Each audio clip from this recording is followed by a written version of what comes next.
Action Comics number 21, written by Tony S. Daniel and Andy Diggle, art by Tony S. Daniel. So, last issue, we had this whole thing of a hybrid Kryptonian virus thing that Clark, fell down into a sewer fighting against, and then Lex Luthor was going to show up and fight Superman for it.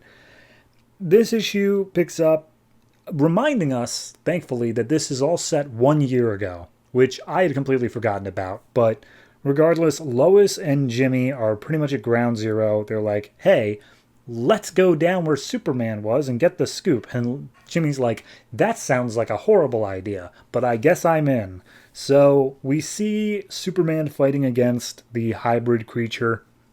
And he's like, okay, what did I learn last issue? It doesn't like red sun, and it also needs to breathe. So I will just throw it down into the sewer and drown it. And so he does so. He gets it underneath the water, and it starts withdrawing away from him. And when he comes back up, he sees Lois, who is starting to turn into the hybrid as well, and she's screaming out for help. And then he's like, well, now hold on. You're just a hallucination. You're not real. And then all of a sudden, Dr. Veritas shows up in front of him as a hologram, and he's like, are you real? I'm a bit confused now. She's like, yeah, no, I'm a hologram. Anyway, sounds like this version of the hybrid monster is significantly stronger than the one you fought down in my base. I'm going to teleport a red sun thing up there in order to zap it away.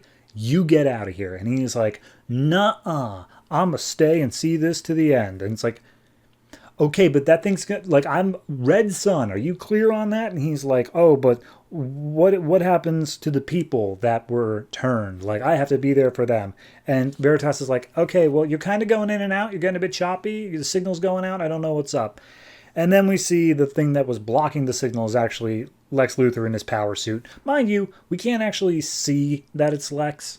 The power suit is just a complete suit. So he comes in, he attacks Superman. The red sun is turned on, and he's like, you've brought danger to all these innocent people because of you, Superman. So I'm here to take you out to save these people. Lois and Jimmy are hearing all the fighting going on. They make their way deeper into the sewers. We see the power suit is beating the crap out of Superman because he is being weakened by the red sun. And he's like, geez, man, I expect you to put up more of a fight than this, but regardless, I can easily cut you in half with this magic force field blade thing. And Superman's like, who are you, man? I don't even know what's going on here. And he boasts. He's like, oh, I am the foot that squashes the venomous spider. I am the water that extinguishes the flame. And Superman uses his X-ray vision. He's like, oh, okay, you're Lex Luthor. Sorry, that I should have gotten that earlier. And Lois hears him say that it's Lex Luthor. And turns out, during all this, the red sun has managed to turn the people back into normal people. And he tells them, get out of here, run away, this fight's dangerous. And Lex is like, dude, they're infected, man. You're just letting them go back up to the surface? You're going to doom everybody. And he's like, no, they're cool. We'll quarantine them and we'll make sure they're cured. And at this point, Lex is like, you are an idiot. You can't cure them because I'm the one who made the virus. And I made it so that there's no cure. And so Superman's like, okay, well, that's an issue. I need to get him away from these people now. So he starts knocking him further down to the tunnels, away from the red sun. And Lex gives chase, and he's like, all right, Superman, where are you? And Superman blasts him with his heat vision. They start to get into just a balls-out fight, and Lois has apparently been capturing all this on her phone, including Lex saying, I'm the one who created the virus. So at that point, Lex activates his jetpack. Superman grabs hold because he can't fly yet. Once they get up out of the sewers, Superman rips off the jetpack, so Lex is stuck just sitting there.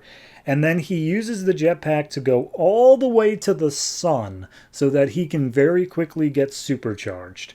And so he does. Mind you, that is going to take at least 10 minutes, but he does it anyway. So then once he has his power, he goes back down to Earth.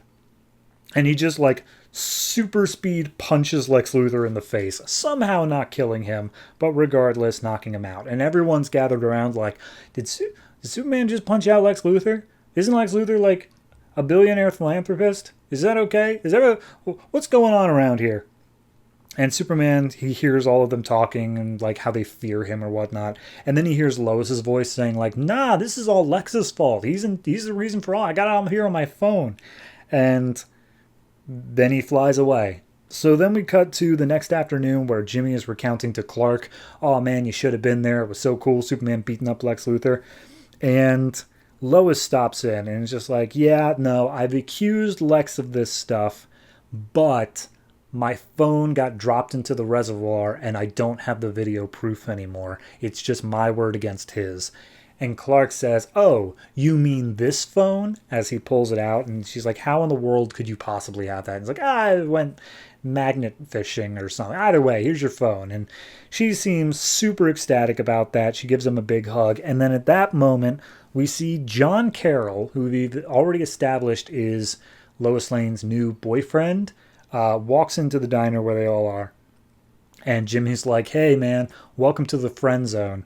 Clark's like, oh, I'm not interested in her like that. We're just friends. And he's like, yeah, okay. You're only human, Clark.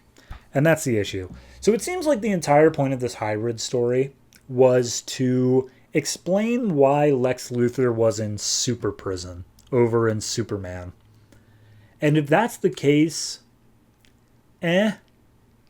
like, yes, I'm happy we got an explanation finally, but like, part of Lex's head was also scarred from what seemed to be like severe burns.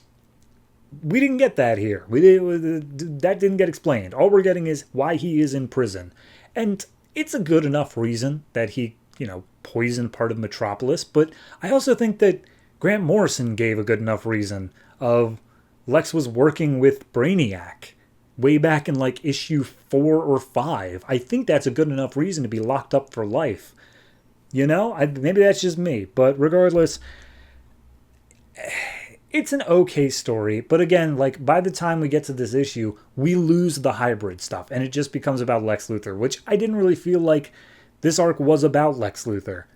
He was just kind of around, but then all of a sudden it just, oh, nope, he's actually the mastermind here. Which we knew he was the mastermind, but the fact that he just came out and said it, I don't know, it felt weird.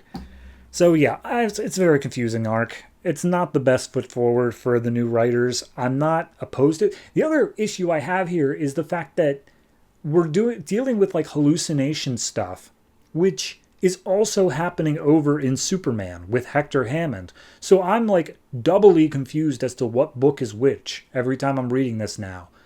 I just wish they would. That's an editor problem where they just completely differentiate the two books into two very different storylines. But something tells me we're going to stay very tight-knit together. So I'll give this one a... I do like the art. The art looks really good throughout. I have nothing against Tony S. Daniels' art. So I'll say a 6.5. But a lot of that is art. If this were crap art as well, this would easily be down to like a 4 or so. Because the writing is just, it's not there for me.